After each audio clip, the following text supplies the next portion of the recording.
Assalamualaikum warahmatullahi wabarakatuh. A'udzu billahi minasyaitonir rajim. Bismillahirrahmanirrahim. Alhamdulillahi rabbil alamin wal 'aqibatu lil muttaqin. Wassalatu wassalamu ala sayyidil anbiya'i wal mursalin wa ala alihi wa sahbihi ajma'in amma ba'd. فإن أصدق الحديث كتاب الله وخير الأمور عاصمها وشر الأمور محدثاتها وكل محدثة بدعة وكل بدعة ضلالة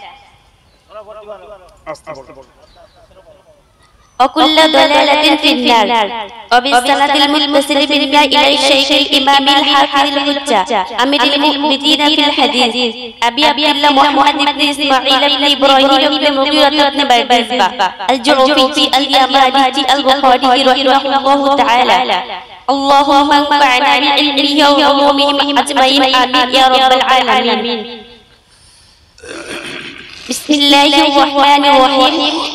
باب قول الله ونضع موازين القسط ليوم القيامة وأن أعمال بني آدم وقولهم يوزن.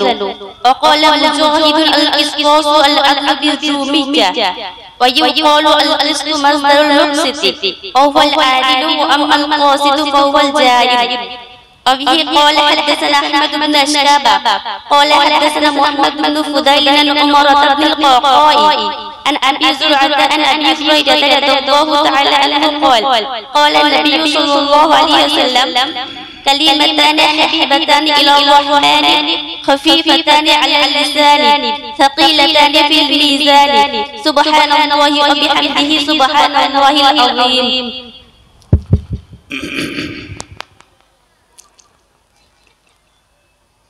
সম্মানিত শ্রোতা ভাইরা, প্রিয় যুবকেরা, পর্দানশীনা অভিভাবিকা মায়েরা, আজকের দিনে সম্ভবত খাদিয়াতুল কুবরা মাদ্রাসায় চতুর্থবার খতম বুখারীর মজলিস হচ্ছে। তো এ পর্যন্ত তিনবার আপনারা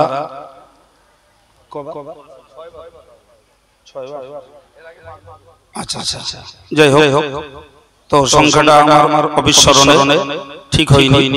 6 বার হচ্ছে, গতবার পর্যন্ত 5 বার হয়েছে, এবার 6 বার হচ্ছে। তো এই 5 বার পর্যন্ত আমি নালায়েক এই দার্সের খেদমতটা করেছি কর্তৃপক্ষের দাবিতে। তো বিগত 5 বার আপনারা খতম বুখারীর মজলিসে এসে যে আলোচনা শুনেছেন, আজকে এই ষষ্ঠবারে একটা ভিন্ন আলোচনা আপনাদেরকে একটুখানি শোনাবো, তারপরে কিতাবটা পড়িয়ে দেব, মজলিস সমাপ্তির দিকে আমরা এগোবো।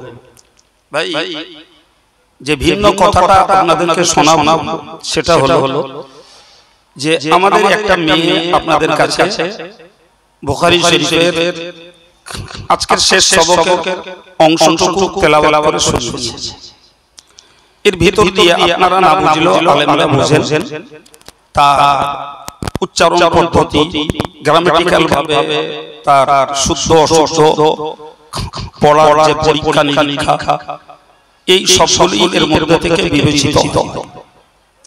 এখন ঘটনা হলো যে শরীয়তের একটা আম উসুল হলো, সাধারণ একটা থিওরি হলো সাউতুল আওরাতে আওরাত, মেয়েদের কণ্ঠের আওয়াজটাও গোপনীয়, কণ্ঠের আওয়াজটাও গোপনীয়।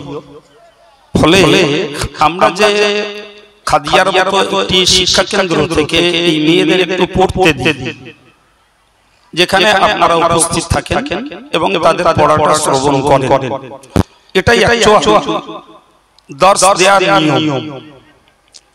দর্স দেয়ার নিয়ম এটাই, যেখানে বুখারী শরীফ পড়া হয়, ছাত্ররা কিতাব পড়ে ওস্তাদ জাস্ট তার লেকচারটা দিয়ে দেন, তাকরীরটা করে। ও ভিতরে মেয়েরা যা পড়ে, তো মেয়েরা সেখানে এবারে থেকে এবারে পড়া বলে, মেয়েরা এবারে পড়ে, ওস্তাদরা তার উপরে যে বক্তব্য থাকে সেটা দিয়ে দেন। এটাই হলো এই হাদিসের কিতাব পড়ানোর সিস্টেম। কথা বোঝা গেল? আর এই সিস্টেম অনুযায়ী এখানে যেহেতু আমরা কিতাব পড়াতে বসছি, তো তো আমাদের মেয়েরা একজন হোক, দুজন হোক, তিনজন হোক পড়ে, সময়ের কারণে আজকে একজনই পড়লো। এখন এই পড়াটা তার আওয়াজ আমরা শুনতে পেলাম, এটা শরীয়তের দৃষ্টিতে কতটা অপরাধ। যেহেতু এটা একটা শিক্ষা কেন্দ্র, এক গুচ্ছ ওলামারা এর খেদমত করছেন, আর আমি নালায়েক গুনাহগার, কেউ আমারে মাথায় তুলে দেয়, কেউ বা ভণ্ড বললে কারোরটা কি পরোয়া করার সময় নয়। কিন্তু আমি নিজের দেশে নিজের জায়গায় দাঁড়িয়ে আমার নিজেকে আমি নিজে সব থেকে ভালো চিনি নাকি? লোকে আমার খারাপ বলুক আর ভালো বলুক, কেউ সম্মান করে মাথায় তুলুক, আর কেউ অপমান করে করতে চেয়ে ভণ্ড বলে নিচে নামাক, যার ইচ্ছা সে যা করে যাক, আমি আমারটাকে নিজে চিনি। এখন আমার বক্তব্য যে আমার উপস্থিতিতে একটা মেয়ে এখানে তার আওয়াজ দিয়ে কিতাবটা পড়লো, শরীয়তের দৃষ্টিতে এটা কতটা বৈধ আর কতটা অবৈধ? কারণ আমাদের দেশের কিছু এই যেমন শিরনাচারা ডাক্তার থাকে, আমাদের দেশে কিছু ফতোয়ার কিতাবের এক খণ্ড বই পড়ার ক্ষমতা তাদের নেই, অথচ এই ফাও ফতোয়া দিয়ে বাজিমাত করার ধান্দায় থাকে। এরকম কিছু লোক আছে, এবং যারা ফতোয়া দিয়ে সব জোগাড় করছে না, পাপ জোগাড় করছে ভাবে না, তারা ভাবে যে কাইয়ুম সাহেব মূর্খ আর তারাই বড় বড় মুফতি, অথচ এই কিতাবে দুটো লাইন পড়ার অনুরোধ তাদের নেই। ভাই আসলে ঘটনা হয়েছে এমন, এই যুগটা হলো নকলই বলে নকল হইতে সাবধান। কথা বুঝতে পারেন? যাই হোক, তো এই ব্যাপারটা আপনাদের একটু জানা দরকার। জানলে পরে ওই যারা ফতোয়ার কিতাব না বুঝি ফতোয়া দেয়, তাদের এই অপপ্রচারটা থেকে আমাদের এই ভাইগুলো অন্তত সতর্ক থাকতে পারবেন। নাম্বার 1, ভাই এই যে মেয়েদের গলার আওয়াজ, এর সীমারেখা কি? মেয়েদের গলার উচ্চ আওয়াজ করার ব্যাপারে ওলামায়ে কেরামরা একমত যে মেয়েদের উচ্চ আওয়াজ করা চলবে না। আর এই জন্য মেয়েরা আযান দিতে পারে না, ইকামত দিতে পারে না, মেয়েরা ওয়াজ নসিহত করতে পারে না, মেয়েরা তাকবীরে তাশরিককে জোরে পড়তে পারে না। এই জাতীয় নিষেধাজ্ঞাগুলো এসেছে। কারণ তার একটা হলো তাদের আওয়াজটাও গোপনীয়, আর দ্বিতীয় একটা হলো এদের আওয়াজের ভিতর দিয়ে মানুষের ভিতরে ফিতনার ভয় আছে। এই দুটি কারণ ফুকাহায়ে কেরাম উল্লেখ করেছেন। উল্লেখ করে তারা মেয়েদের কণ্ঠে উচ্চ আওয়াজ করতে নিষেধ করেছে। তো ওই পর্যন্ত একটা সীমারেখা। এরপর স্বাভাবিকভাবে মেয়েরা স্কুলে পড়তে যেয়ে তারা কথা বলবে না, তারা ডাক্তার বাড়ি যে কথা বলবে কি না, তারা নিজের সংসারে তার স্বামী কি ছেলে এছাড়া ভিন্নদের সঙ্গে কথা বলবে কি না। আমার কথা বুঝতে পারছেন কি? কথা যখন গোপনীয়, তাহলে তার স্বামী ছেলে যাদের সঙ্গে তার বিয়ে হারাম, আর যার সঙ্গে বিয়ে হয়েছে তাদের সঙ্গে তার কথা বলা ছাড়া বাকি অন্যদের সঙ্গে কথা বলতে পারে কিনা বা বলে কিনা। কি বলবেন আপনারা? স্কুলে এরা কথা বলে, হ্যাঁ না বলেন? ডাক্তারখানায় কথা বলে, এরা নিজেদের পরিবারে স্বামী এবং মোহরে প্রেমী ছাড়া অন্যদের সঙ্গে কথা বলে। ভাই এখন ওইটা কোন পর্যায়ে? ওই কথা বলাটা জায়েজ না নাজায়েজ? ওটাকে ভাবতে হবে। যদি বলি না জায়েজ, তাহলে তো মেয়েদের যাবতীয় কর্মকাণ্ড হয় ইশারায় করতে হবে, না হলে লেখনির মাধ্যমে করতে হবে। হ্যাঁ না বলেন? আচ্ছা, সারা দেশময় কি ইসলামিক কান্ট্রিতে এরকম কোন বিষয় আপনাদের জানা আছে যে দেশের সমস্ত ইমানদার মুসলমানদের দেশগুলিতে তারা হয় লিখে তাদের অভিপ্রায় ব্যক্ত করে অথবা ইশারা করে তারা ব্যক্ত করে? জানা নাই। তাহলে সেখানেও কথা চলছে, কথার মাধ্যম দিয়ে তাদের মনের অভিলাষ অভিপ্রায় তারা ব্যক্ত করছে। ভাই তাহলে এইটাকে উসুলে ফিকহের মতে বলা হয় উমুমুল বালওয়া, যার বাংলা অর্থ হলো এটাই যে সাধারণভাবে মানুষ এই প্রয়োজনীয়তার মুখাপেক্ষী, এ থেকে মানুষ এড়িয়ে যেতে পারে না। সুতরাং যেটা উমুল বালোয়া সেটার ক্ষেত্রে শরীয়তের সীমা রেখা বজায় রেখে তাদের কথা বলাটা প্রয়োজনীয়তা হয়েই পড়ে। ভাই মনে করুন কোন পরপুরুষ কারোর বাড়িতে গেল, গিয়ে সেই বাড়ির পরিবারের যিনি প্রধান স্বামী বা সেই বাড়ির যিনি প্রধান তাকে খোঁজ করলেন। তো কোরআন শরীফে আল্লাহ বললেন যে যদি এমন কেউ অপরিচিত লোক এসে বাড়িতে কাউকে সম্মান করে তাহলে মেয়েদের পক্ষ থেকে তার একটা জবাব দিতে হয়, বাড়ির পুরুষকেও নেই জবাব দিতে হবে না। জি ভাই, তো কোরআনে আল্লাহ বললেন ফালা তাখদানা বিল কওল, তোমরা তাদের সঙ্গে কথাটা বিনম্র ভাষায় বিহীন স্বরে বলো না, বরং এমন একটা ঝাঁঝালো স্বরে কথা বলো যে কথাটা অসঙ্গত নয়, আবার কথাটার ভিতরে কোনো মিহিন স্বর সুর কিচ্ছু নেই। তাহলে কোরআনের এই কথা থেকে বুঝতে পারা যায় যে পরপুরুষ বাড়িতে এসে যদি কাউকে খোঁজ করে তাহলে পরিবারের মেয়েরা তাদেরকে মিহিন বা নরম স্বরে কথা বলে না, একটু চড়া স্বরে কথা বলে তার জবাবটা দিয়ে দেবে। আচ্ছা ভাই, এই যে প্রয়োজনটা, এই প্রয়োজন থেকে কটা পরিবার পৃথিবীতে বাঁচতে পারে? হ্যাঁ না বলেন, বাঁচা কি সম্ভব? তাহলে সেক্ষেত্রেও তাদের কথার দ্বারাতে আওয়াজ করতে হচ্ছে। ভাই এরপরে আমি আপনাকে খুব ছোট্ট করে আরেকটা কথা বলছি। আচ্ছা, যারা এই ফতোয়াগুলো দিচ্ছে যে খাদিয়াতুল কুবরা এতিমখানা বালিকা মাদ্রাসায় একটা মেয়েকে দুটো মেয়ে এবার পড়লো, এটা নিয়ে যারা জলজলা করতে চাইছে, আমি জিজ্ঞাসা করি তারা যে মেয়েগুলোকে বিয়ে করে বাড়ি বউ বানিয়েছে, এ কটা স্কুল কলেজ থেকে পড়ে শুনে এসেছে, তারা কি বোবা হয়ে পড়ে এসেছে? তাদের বাড়ির বউরা এখনো মার্কেটিং করছে। ভাই তো মার্কেটিং যখন করে বোবা হয়ে মার্কেটিং করে বলে মনে হয়? তাদের মেয়েরা হাই স্কুলগুলোতে পড়ছে। শরীয়তের মসলা শুধু খাদিজার মেয়েদের জন্য, আর বাড়ির বউ আর মেয়েরা মার্কেটিং করলে জি তারা ডাক্তারখানায় গেলে ওদের জন্য ওই ফতোয়াটা প্রযোজ্য হবে না? হ্যাঁ না বলে হবে। তাহলে ফতোয়াটা কেবলমাত্র খাদিজার মেয়েরা একটা ইবাদত করে এর উপর দিয়ে চালিয়ে যারা হিংসাত্মক মনোবৃত্তি চাচ্ছে, হিংসাত্মক মনোবৃত্তি যারা তৈরি করতে চাচ্ছে, আমি আজকের এই খাতনা বুখারীর মজলিস যেখানে পড়েছে মাতিন সাহেবের বক্তব্য ছিল, আজকে সময় গেছে, আজকে কেউ না পড়ুক, আমি বললাম না আজকে একজন পড়বে অন্তত, একজন অন্তত পড়বে, না পড়লে ওই মৃত্যু এবং শিরনাচানা ডাক্তার না পড়া মুক্তিদের বগল বাজানো হবে। যদি আমরা বলিলাম বলে এরা পড়া বন্ধ করে দিচ্ছে, কথা বুঝতে পারেননি? যার জন্য আমি বললাম একজন পড়বে। ভাই যদি বলে হুজুর আপনি জেল করে কাজ করছেন কেন, আমি আপনাকে ছোট দুটো দলিল দিচ্ছি, এর বেশি আর দেব না, আজকে সময় নেই। ভাই ছোট দুটো দলিল দিচ্ছি। নাম্বার 1, ভাই রাসূলুল্লাহর ইন্তেকালের বাদে হযরত আম্মা জান আয়েশা সিদ্দিকা রাদিয়াল্লাহু আনহার কাছে গেলেন কয়েকজন সাহাবী, তার মধ্যে একজন ছিলেন হাকিম ইবনে আফলাহ। তো তাইনাকে আম্মা জান আয়েশা চেনেন। তো উনি যখন বললেন যে উনি যখন আম্মা জান আয়েশাকে কথা বলতে গেলেন, তো আম্মা জান আয়েশা জিজ্ঞাসা করলেন মাম্মা তোমার সঙ্গে আর কে আছে? তিনি বললেন আমার সঙ্গে রয়েছে সাদ ইবনে হিশাম। তো বললে মান সে আবার কে? তো যখন হিশামের বেটা সাদ বলে পরিচয় দিলেন, এরপরে হযরত সাদ ইবনে হিশাম হযরত আম্মা জান আয়েশা সিদ্দিকা রাদিয়াল্লাহু আনহার সঙ্গে কথা বলার জন্য তিনি বললেন সাআলতু আয়েশা, আমি আয়েশাকে জিজ্ঞাসা করলাম আখবিরিনি আন খুলকি রাসূলুল্লাহ সাল্লাল্লাহু আলাইহি ওয়াসাল্লাম, যে আমাকে বলুন রাসূলুল্লাহর চরিত্র কিরূপ ছিল। তো হাদিসের শব্দ এসেছে ক্বালা কানা খুলুকুল কুরআন।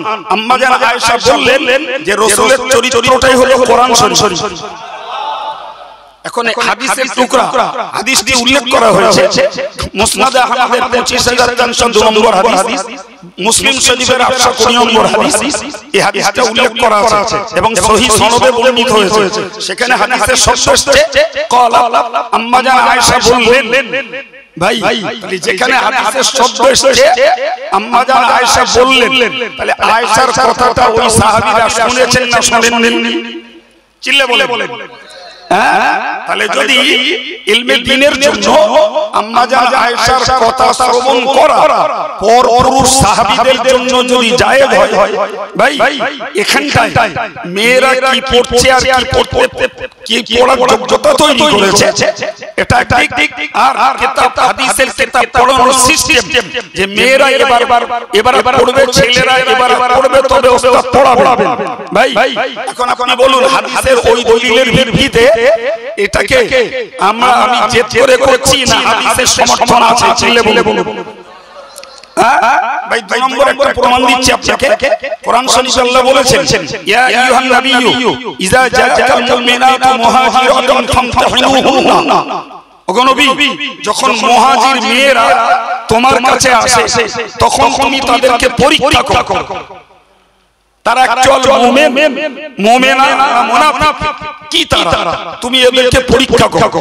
ভাই এই পরীক্ষা করণের ক্ষেত্রে তাফসীরে উল্লেখ করা হয়েছে রাসূলুল্লাহ তাদের কাছে কয়েকটি স্বীকৃতি নিতেন। আল্লাহ ইশরিকনা বিল্লাহি ওয়ালা ইয়াসরিকনা ওয়ালা ইয়াসরিনা ওয়ালা ইয়াকুলনা ওয়ালা ইয়াকুলনা আওলাদাহুন্না ওয়ালা ইয়াতিনা বিবুহতানি। এই যে স্বীকৃতিগুলো নিতেন, তোমরা শিরক করতে পারবে না, চুরি করতে পারবে না, তোমরা ব্যভিচার করতে পারবে না, তোমরা সন্তানদেরকে কি খেতে দেবে এই ভয়ে হত্যা করতে পারবে না, তোমরা কারুর নামে মিথ্যা অপবাদ দিতে পারবে না। এই যে কথাগুলো নবী সরকার দো আলম মেয়েরা এলে তাদের কাছ থেকে উনি স্বীকৃতি নিতেন। সেই স্বীকৃতিটা নিতেন তাফসীর ইস্তিদলাল হালাল কসমের দ্বারা। কসম করে বলো আমরা শিরক করব না, কসম করে বলো আমরা চুরি করব না, কসম করে বলো আমরা ব্যভিচার করব না, কসম করে বলো আমরা সন্তানকে হত্যা করব না, কসম করে বলো যে আমরা কোন মানুষের নামে মিথ্যা অপবাদ দেব না। এখন বলুন এই যে কসম করেছেন তারা, এটা লিখে না মনে মনে না কথার দ্বারা? জি, তাহলে এ থেকে প্রমাণিত হচ্ছে যে মেয়েদেরকে আযান দেওয়া নিষেধ, ইকামত দেওয়া নিষেধ, কিরাত পড়া নিষেধ, ওয়াজ করা নিষেধ। আজকের এই ফতোয়াবাজরা তারা দেশময় মেয়েরা গজল গাইছে শিল্পী সেজে, তাদের বিরুদ্ধে ফতোয়া নেই। মেয়েরা জিকিরের মজলিস করছে, তাদের বিরুদ্ধে ফতোয়া নেই। মেয়েরা পীরের দরবারে যে সেখানে তারা জিকির সবক তালিম নিতে যাচ্ছে, তার বিরুদ্ধে ফতোয়া নেই। ভাই মেয়েরা মার্কেট করছে, এদের বিরুদ্ধে ফতোয়া নেই। মেয়েরা স্কুলে পড়ছে, তাদের বিরুদ্ধে ফতোয়া নেই। মেয়েরা ডাক্তার বাড়ি যাচ্ছে, এদের বিরুদ্ধে ফতোয়া নেই। ছেলের মার্কেটে যাচ্ছে, এদের বিরুদ্ধে ফতোয়া নেই। বিয়ে বাড়িতে রূপচর্চা করে, তাদের বিরুদ্ধে ফতোয়া নেই। যারা রীতিমতো জানাজা পড়তে যাচ্ছে, এদের বিরুদ্ধে ফতোয়া নেই। হাদিয়ার একটা মেয়ে প্রকাশ্য জনসমক্ষে বুখারী শরীফের একটা এবার পড়ে, এর জন্য যারা ফতোয়াবাজি করছে নিশ্চিত এরা দ্বীনের জন্য, জাতির জন্য, মুসলিম কমিউনিটির জন্য এরা দুশমন ছাড়া কিছু নয়। এরা মিথ্যাচারিতা করে, শত্রুতা করে, হিংসা করে, কেবলমাত্র ওয়ালি সুন্নাতুল জামাতের এই উন্নত কর্মকাণ্ডের বিরুদ্ধে কিছু মূর্খকে তারা ভুল বুঝিয়ে বিপদগামী করার জন্য না পড়ে ফতোয়াবাজি করছে। শিরমাচিনে ডাক্তার সেজেছে। এই নকল কথকের থেকে আমি আজকের বুখারী শরীফের মজলিসে সাবধান করেছি, এদেরকে চিনুন এবং এদেরকে এক কথায় বুঝুন, এরা দ্বীনের বন্ধু নয়, এরা দ্বীনের দুশমন, এরা ইসলামের দুশমন, এরা ইলমের শত্রু, এরা প্রকৃতপক্ষে দ্বীন ইসলামের খাদেম নয়।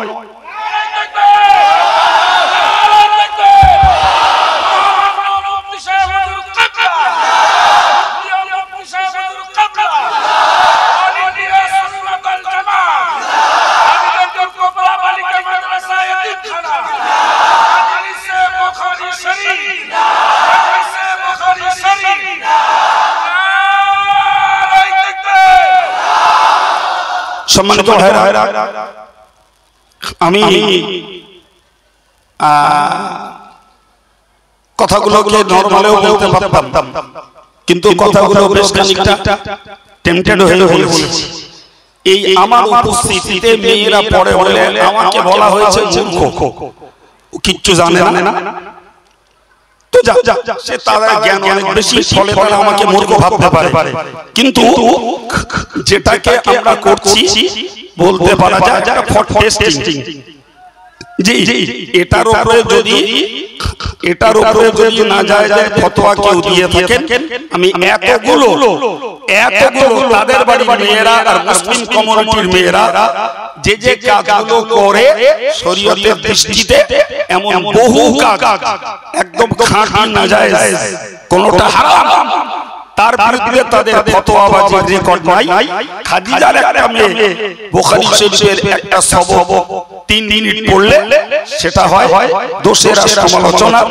যেহেতু কাইয়ুম সাহেব সেখানে বসে থাকে, ফলে এর জন্য এক উচ্চ আলেম রয়েছে, তাদের বিরুদ্ধে ফতোয়াবাজি নয়, ফতোয়াবাজিটা হলো কাইয়ুম সাহেবের বিরুদ্ধেই। জি কারণ একটাই জানে যে এটা কিছু করতে পারে না, তবে এই খুঁটির আগে জব্দ করা গেলে ডালপালাগুলো জব্দ করা যাবে। এটাই হচ্ছে তাদের ধ্যান ধারণার স্বপ্ন। তো তাদেরকে আমি একটা কথা বলতে চাই, দেখো ভাই, জি হিংসা নয়, শত্রুতা নয়, তোমাদের অফেন্সিভ কথার অফেন্সিভ উত্তর নয়, সঙ্গত উত্তর দিয়েছি। জি তো এতটুকু কথা বলি, আল্লাহ যদি কাউকে কান ধরে উঁচু করে তোলে, তোমরা পায়ে ধরে নিচু করতে পারবা না বাবা। বেকার অযথা ব্যাপারে পড়িও না, হয় তোমরা পারো কিছু করো, নাহলে যারা করছে তাদেরকে করতে দাও। জি শরীয়তের মশলা যদি তুমি দুটো বোঝো, আমি একটাও বুঝি, তো আল্লাহ শুকরিয়া আদায় করে বলতে পারি অন্তত জানা মতে চেষ্টা করি যে কোন শরীয়ত বিরোধী কাজ আমাদের দ্বারা সাংগঠনিকভাবে প্রতিষ্ঠানগতভাবে কিছু না হোক। এরপরেও যে হবে না তা না, মানুষ তো আমরা সুতরাং ভুল বিচ্যুতি কিছু ঘটতেই পারে, তো যেটা অরিজিনাল ভুল সেটা অকাতরে মেনে নিয়ে শুধরাতে কোনো দোষ নাই। কিন্তু যেটা প্রকৃতপক্ষে জরুরত, এই জরুরতটাকে তোমরা ফতোয়া দিয়ে বন্ধ করে দেবে, আর আমরা সেটাকে স্বীকার করে নেব যে আমরা ভুল করছিলাম, এতটা সস্তা ভাবা এখনো উচিত নয়। আর বলবো না, হয়তো আপনাদের একটু ব্যথা দিয়ে ফেললাম, কিন্তু বাস্তবিক একটা মশলা আপনাদেরকে বোঝানোর জন্য এই কথাগুলো বলতে বাধ্য হয়েছে। ভাই মশলাটার পক্ষে আর কত কথা না, তবে এইটুকু স্মরণ রাখুন, সবাই জানে পোষা ছেলে মানে তার ছেলে, আর পোষা ছেলের বউ মানে তার পুত্রবধূ, এটাই মানুষের ধারণা।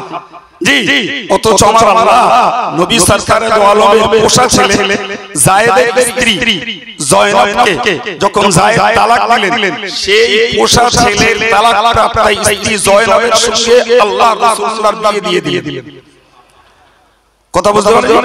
লোকে বলল মোহাম্মদ ছেলের বউরি তালাক দেওয়া বউরি বিয়ে করেছে, আর আমার আল্লাহ পাক বললেন যে আমি এই কাজটা করে দিলাম এই জন্যই যাওয়াজনাকা লিকাইলা ইয়াকুনা আলাল মুমিনিনা হারাম, আমি এই জয়নবের সঙ্গে তোমার বিয়ে দিলাম এই জন্যই যাতে কিয়ামত পর্যন্ত ঈমানদারের জন্য এই পোষা ছেলে তালাক দেওয়া স্ত্রীকে পালক পিতা বিয়ে করতে আর কোনো সমস্যা না থাকে, তাই নবী তোমার পোষা ছেলে তালাকপ্রাপ্ত স্ত্রী জয়নবের সঙ্গে তোমার বিয়ে করিয়ে দিলাম। তাহলে আমাদের ধারণা একরকম, আল্লাহ পাকের হিকমত আর একরকম। এই কথা বুঝতে পারেন? যাই হোক আর বাড়ছি না, ওই পর্যন্ত মনে রাখুন। একটু বসুন বাবা, একটুখানি বসুন। বাবু কাউলিল্লাহি ওয়া নাযালু মাওয়াজিনাল কিসতা লিয়াউমিল কিয়ামা, মেয়েরা পড়া দেখো। এই বাব বেঁধেছেন ইমাম বুখারী কোরআন শরীফের একটি আয়াত নিয়ে, ওয়া নাযালু মাওয়াজিনাল কিসতা, আমি স্থাপন করব জি কিয়ামতের দিনে স্থাপন করব ইনসাফের পাল্লা, যে পাল্লাতে নেকি আর বরকত ওজন করে সঠিক মূল্যায়ন করা হবে। তো এই ইনসাফের পাল্লা কিয়ামতের দিনে আমি স্থাপন করব। এরপরে বললেন ওয়ান্না আমাল বনি আদম ওয়া কাওলুহুম ইউজান, যে আদম সন্তানের আমলগুলো এবং তার কথাগুলো, তাদের কথাগুলো ওজন করা হবে। আদম সন্তানের কাজ এবং কথা দুটোই ওজন করা হবে। ওয়াকাল মুজাহিদ আল কুসতাস আল আদল বিরুমিয়া, মুজাহিদ বলেছেন যে রুমি ভাষায় কিসতাস বা কিসতাসের অর্থ হলো ন্যায়পরায়ণতা। ওয়ুকাল আর এটাও বলা হয় আল কিসতু মাসদারুল মুকসিত। কিসত হলো মুকসিতের মাসদার ও হুয়া আল আদিল। কিসত মাসদারুল মুকসিত ও হুয়া আল আদিল। ওয়া আম্মাল কাসিত ফাহুয়া আল জাইর। আর কাসিত এর অর্থ হলো জাইর অত্যাচারী। তাহলে মাসদারের পক্ষে অর্থের পরিবর্তন ঘটেছে।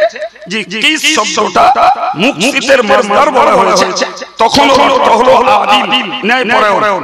আর ওয়া আম্মাল কাসিত আর কিস থেকে যেটাকে কাসিত ইসম ফাইল এর অর্থ হয় আল জাইর অত্যাচারী। এটি ইমাম বুখারী তার শব্দের ব্যাখ্যা দিয়েছেন। ওই যে কোরআনের শব্দটা আছে মাওয়াজিন আল কিস, ওই শব্দটার ব্যাখ্যা দিতে এই কথাগুলো ইমাম বুখারী করেছেন। পরে সনদ বললেন, সনদের পরে হাদিস উল্লেখ করেছেন হযরত আবু হুরায়রা থেকে। তিনি বলেন ক্বালা নবী সাল্লাল্লাহু আলাইহি ওয়াসাল্লাম কালিমাতানি, দুটি কালমা হাবিবাতানি ইলার রহমান, আল্লাহ পাকের কাছে প্রিয় মাহবুব। আর কি বলেছেন? আর খফিফাতানি আলা লিসান, জবানে উচ্চারণ করা সহজ। সাকিলাতানি ফিল মিজান, এবং কিয়ামতের দিনে নেকির পাল্লাতে এই কালমা দুটো অত্যন্ত নেকির পাল্লা ভারী বন্ধক, অর্থাৎ নেকির পাল্লাকে খুব ভারী করে দেবে। কালমা দুটো সুবহানাল্লাহি ওয়া বিহামদিহি সুবহানাল্লাহিল আযীম। একটি হলো সুবহানাল্লাহি ওয়া বিহামদিহি, আরেকটি হলো সুবহানাল্লাহিল আযীম। এই দুটি কালমা উচ্চারণে যেমন সহজ, আবার এই দুটি কালমা যথারীতি আল্লাহর কাছে প্রিয়, এবং কিয়ামতের দিনে যখন বান্দার নেকি ওজন হবে, এই কলমাগুলো যারা জীবনে আমলে পরিণত করেছেন তাদের নেকির পাল্লাটা অনেক ভারী হয়ে যাবে। আমরা বিগত দিনেও এই একই হাদিস শুনেছি, আর আমি সেখানে বারবার নিবেদন দেখেছি আমরা সবাই চেষ্টা করি যে এই কালমা দুটিকে আমরা একটু আমলে রাখার। তো আজকের দিনেও ইমাম বুখারী তার বুখারী শরীফের শুরুর হাদিস লিখেছিলেন নিয়তের, শেষ হাদিস লিখেছেন তাসবিহের। তথা এর সঙ্গে মনে মনে দরকার জীবনের প্রত্যেকটি আমলকে আমাদের খাঁটি নিয়তে করতে হবে, এবং সেই আমলগুলোর ভিতরকার সহজ আমল হলো জবান দ্বারা জিকির, জবান দ্বারা তাসবিহ, জবান দ্বারা তাহমিদ, জবান দ্বারা তাকবীর, জবান দ্বারা তাহলিল। এই জাতীয় কালমাগুলোকে আদায় করাই আমাদের জন্য নেকির পাল্লা ভারী হওয়ার সবথেকে উত্তম পন্থা। ফলে আমরা যারা নেকি সঞ্চয় করতে ইচ্ছুক, ছেলে মেয়ে সবাই, ছাত্রী ছাত্র আলেম ওলামা সবাই চেষ্টা করি একটু এই জবান দ্বারা জিকির তাসবিহ বেশি বেশি করে আমাদের নেকির পাল্লাটাকে আমরা ভারী করতে পারি। আল্লাহ তৌফিক দিন, বলুন আমিন। তো সম্মানিত ভাইরা আমার, আপনাদের শুকরিয়া আদায় করছি। তো আপনারা ধৈর্যের পরিচয় দিয়েছেন সবার, কিন্তু তার উপরে সবার মাথায় বোঝা আছে নামাজ পড়তে হবে। রোজা রাখা মানুষ আমরা, খাওয়া আর ঘন্টা লেট হলে কিছু হতো না, কিন্তু নামাজ টাইমের মধ্যে পড়তে হবে। সুতরাং আজকের মতো আমি খতমে বুখারীর এই মজলিস শেষ সবকটুকু কেবলমাত্র ইবারতটুকু মেয়েদেরকে পড়িয়ে দিয়ে ক্ষান্ত করছি। অতিরিক্ত যেটুকু বলার ছিল সেটা আজকে কিতাব পড়ার আগে প্রয়োজন কথাটাকে আপনাদেরকে শেয়ার করেছি। আল্লাহ পাক আমাদেরকে ফিতনাবাজ মিথ্যা অপপ্রচারের হাত থেকে হেফাজত করে ইলমে দ্বীনটাকে আরো উত্তরোত্তর বৃদ্ধি করার তৌফিক দেন, এবং মুসলিম কমিউনিটির ছেলে মেয়েগুলোকে উন্নত শিক্ষায় শিক্ষিত শিক্ষা করে গড়ে তুলতে তৌফিক দেন। বলুন আমিন। ওয়া মা আলাইনা ইল্লাল বালাগ। আসসালামু আলাইকুম।